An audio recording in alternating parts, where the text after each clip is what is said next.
দিদির কথা মতো 1000 টাকা খরচা করে এই পুজোতে আমি ঝালমুড়ির দোকান খুলেছি। আপনার মেয়েকে বিয়ে করার জন্য বলুন মাসে কত টাকা ইনকাম করব।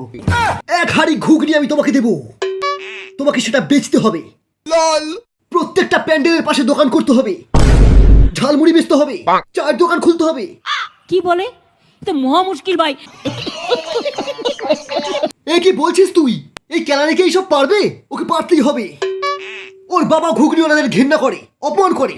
সেই ঘুগনিওয়ালার মেয়েকে বিয়ে করতে হলে ওকেও ঘুগনিওয়ালা হতে হবে। তবে পূজাকে পাবে, জিজ্ঞেস করো ওকে পারবে কিনা। পারবো, আমি সবকিছু বেচবো। সবকিছু বেচবো মানে?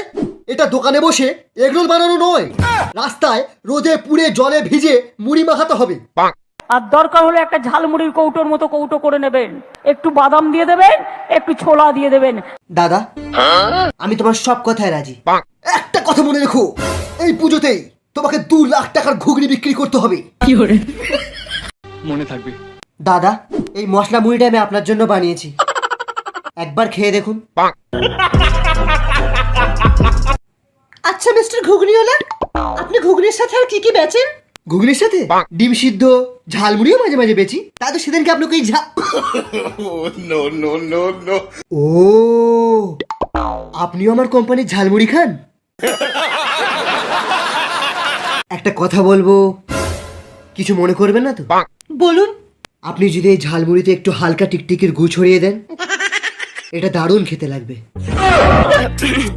মিস্টার ঘুগনিওয়ালা, এরকম বিচির মতো মুখ করে বসে আছো কেন? এখনো অনেক ইন্টারভিউ দিতে বাকি আছে। এত ইন্টারভিউ দিয়েও যখন আর চাকরি পেলি না। এই ঝালমুড়ি ঝালমুড়ি 10 টাকা খেয়ে যাও। দেখ আরেকজনকে।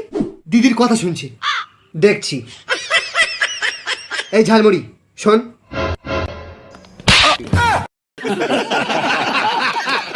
আজকাল দেখছি আপনি অনেক ঘুগনি খাচ্ছেন। কি করব? যখন থেকে তোমার মাটন ঘুগনি খাচ্ছি এমন নেশা হয়ে গেছে আর অন্য কিছু ভালোই লাগে না। কিন্তু ওটা তো মাটন ঘুগনি না, ওটা তো আমি ঘোড়ার। ওইটা কেটে দিই। ওইটা?